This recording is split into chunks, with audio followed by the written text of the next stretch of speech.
Hello everyone and welcome back to the Common Sense Crypto channel. As with you always, this is Rich doing another video today on XRP. So I hope you're all having a wonderful day today wherever you are in this great world. We're gonna talk about XRP. You know, the Bitcoin maxis thought we were non-player characters. Now they call us Twitter bots. XRP is dead, but their Twitter bots will still be auto-replying for the next century. I don't understand how these people do not see that XRP is alive and well and ready to disrupt the entire financial system. They think an event that happens in Washington, D.C. changes the entire future financial system. It doesn't work that way. And like I've been telling you, now there's a war going on once again between the Chainlink community and the XRP community. This is the most telling picture so far. Link will be the backbone of everything that is to come. And I talked about this multiple times in the past. And Verson from Black Swan Capitalist summed it up very well. Told you, many of these technologies are complementary to the foundation beneath it all. RippleNet and XRP. Now they've partnered with Chainlink, each serving a unique purpose. The puzzle pieces are coming together. Chainlink and XRP to do totally different things. But right away, Link is the XRP killer once again, because the CEO from Chainlink talked before the cameras left the room at the summit. It doesn't make sense. People don't understand how big this actually is. A whole new financial system is building out, and you're worried about what's happening at a summit in Washington, D.C. You know, if people just looked past the price of XRP, looked past all the noise, looked past all the FUD, they would realize this is a once-in-a-lifetime event. We are in the fourth industrial revolution. You can make financial freedom off of your crypto if you invest in the right way. And Bitcoiners outraged as Ripple CEO gets VIP seat at Trump's crypto summit. They don't even like the fact that Trump is at this summit. I don't understand this.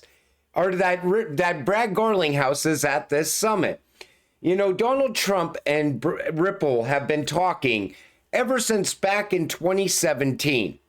They already knew the plan to go forward. They already put their train on the rails, and that train left the station a long time ago. Ripple has went all around the globe and put rails in place in every single country. Do you honestly think the United States is going to be left behind once we push into the digital age? XRP strengthens the US dollar. Crypto czar David Sachs, Fed order audit on 200,000 Bitcoin. They don't even know if that Bitcoin is still there. Take a listen to this. So that's the plan with the 200,000 Bitcoin that we believe are in the possession of the federal government. I say we believe because no one really knows for sure because we never had a proper audit. So that's one of the first things that this executive order provides, that we're going to do a full government-wide audit to find out what digital assets we actually have so they can be safeguarded and moved into a strategy that maximizes their long-term value. So they believe that the Bitcoin is still there. Wait until they find out that Biden sent it to Ukraine, because Ukraine is all of a sudden holding a lot of Bitcoin. You know, you can't make it up at this point. But why didn't they just ask Brian Armstrong if the Bitcoin is still there? The U.S. government didn't sell to Coinbase. They moved it to custody. U.S. Marshal Service chooses Coinbase to safeguard trade its large cap digital assets portfolio. So why didn't they just ask Brian, hey, do you still have all of this Bitcoin that belongs to the US government. I'm waiting to see how this all plays out. And Linda P. Jones put out a great post earlier today. I don't think David Sachs is walking back what Trump said about XRP. I think he's trying to unite the crypto sphere to get legislation passed, which is also what Brad Garlinghouse has been trying to do. The Bitcoin maxis are dead set against XRP or any crypto other than Bitcoin. So saying it was a top 5 asset was downplaying XRP to help pacify the maxis. The two separate reserve stockpiles are because the plans for the future of the assets are very different. In the Bitcoin reserve, you have the Federal Reserve, waste pile, where the fiat dollar will be discarded and will go to die. The digital asset stockpile is where the interoperable digital assets will be that will run the new financial system. The XRP assets in the stockpile will come from the judge's ruling of a $125 million fine paid in XRP. See, she even thinks that that $125 million fine is going to be paid in XRP. The U.S. Treasury will take it over from the Fed. The old Fed dollar will no longer be used, and a new Treasury note will replace it. This will happen globally, and each country will have new money from their Treasury, not central banks. They will have an asset-backed digital version run on the XRP ledger. And you know, that makes a hell of a lot of sense. Think about it. All Trump did was keep a campaign promise by creating that reserve. And I think they're just going to push it to the side. You honestly think Trump doesn't know the plan going forward? I like to think Ripple, RLUSD. Take a listen to this right here. And we are going to put a lot of thought into the stablecoin regime. And as President Trump has directed, we are going to keep the U.S. the dominant reserve currency in the world, and we will use stablecoins to do that. When we go over to a stablecoin or a digital dollar, Bitcoin will die a slow death, because that is going to change the entire landscape. The thought of digital gold will be gone forever when you're able to move actual gold around the world in a matter of seconds. Gold bars, they told you for years it was a pet rock. They want you to hold synthetic paper digital assets while they accumulate the physical. Massive U.S. imports of gold bars. Why is that happening? Because they are going to back a stable coin with gold. We are going to go back to a gold-backed digital dollar. We're going to go back to a gold-backed dollar in digital form now. And I'm telling you, XRP is going to be moving gold-backed currencies around the world. Because the US is going to do this. China's going to do this. Russia's going to do this. The EU will lean in this way. UK will go to a gold-backed system. Because if you don't have your money backed by something, your money is going to become worthless in a gold-backed system of the future. And we're very close to this happening. So think about it. What are they pushing for right now? Stablecoin regulations. Why? Because they want to get over to the digital system as soon as possible. And this is another scenario coming from Silver Gold Crypto. Here are potential scenarios explaining why the cryptocurrencies XRP, HBAR, DAG, ADA, and SOL were not included in the U.S. crypto reserve. Could it be that they were added to the U.S. Wealth Fund? A president wouldn't need to persuade the government to allocate funds for purchasing digital assets, especially since the Bitcoin wasn't bought but rather seized from illicit actors. The U.S. Wealth Fund is likely to expand much more rapidly compared to a U.S. crypto reserve. Does the XRP lawsuit still hold significance? Could it be that the government wanted to avoid any association with its potential liabilities? Does Ripple, associated with XRP, have to pay a fine to the SEC? And if so, could that fine be paid in XRP? Like I said, everybody wants that fine paid in XRP sent to the stockpile.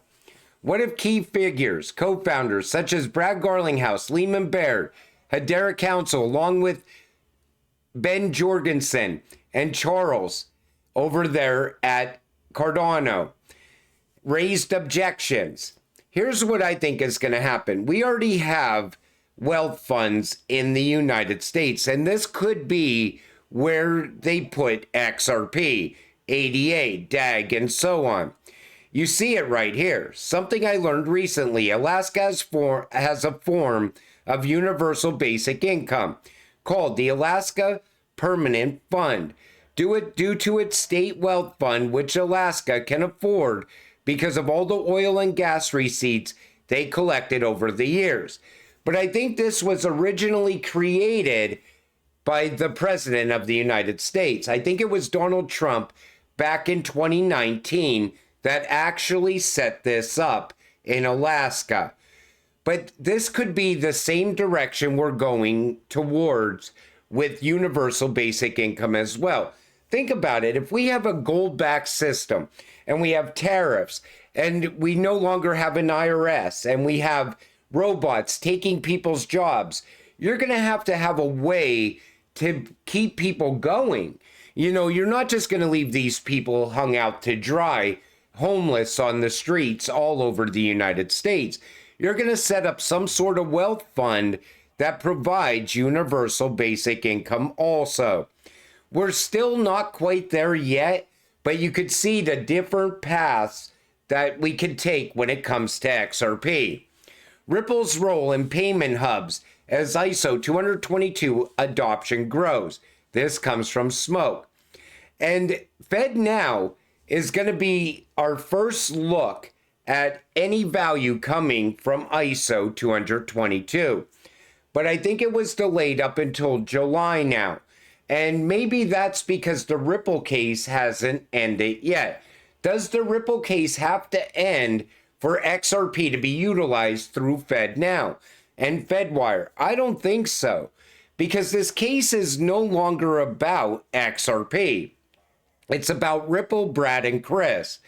But I guess a lot of these institutions don't want to deal with a company as long as they're still dealing with the SEC. I mean, I just want this case to come to an end already. And I already know ISO is going to bring value to a handful of cryptocurrencies. I don't care what the naysayers say. I broke this down so many different ways to show people how if Ripple is compliant and ISO is just messaging and XRP is a cryptocurrency, Ripple being compliant allows XRP to be utilized inside of ISO messages. They don't have to be called ISO cryptocurrencies. I only call them that to simplify it for all of you so you understand what I'm talking about. But they are going to be utilized side by side, and it's going to shock a lot of people that were naysayers when it comes to ISO. Brazil's post office seeks blockchain and AI solutions to modernize logistics and operations. Once again, AI and blockchain coming together. There's going to be so many different use cases for AI and blockchain going forward. And if you want something to be fully transparent, fully automated, that's how it gets there, through the fourth and fifth industrial revolutions coming together. Because the fourth industrial revolution we are already in, the digital age, blockchain, crypto, and so on. The fifth industrial revolution is AI, quantum computers, and so on. And they're starting to merge together more and more. And we're going to end up with systems that are running fully automated and on a 24-hour-a-day basis. And people are going to be shocked when that happens because they're still thinking it's years away. But it's happening in real time right now. And the post office, it makes sense for the post office to go fully automated. And I think the mail carrier is going to be replaced by most likely some sort of robot or a drone that will deliver your mail. But it's going to be fully automated in the future. Every single thing is going to be done through automation, and AI is going to be fact checking everything, making sure everything runs perfectly without errors. It's going to be a crazy time, and you are going to get very rich off of it because you're invested in it early on. If you're buying XRP now, you're still very early compared to where XRP is going. Now, we're going to have a fantastic run up this year. I even think we're going to get some utility driving the price of XRP, but we're still going to be early compared to where we're going. And until it all happens, stay patient, stay positive, and let's get rich together. With that said, I'm going to wrap up this video. I want to thank you all for watching. I appreciate all of you. I'll see you in the next one. Have a great night.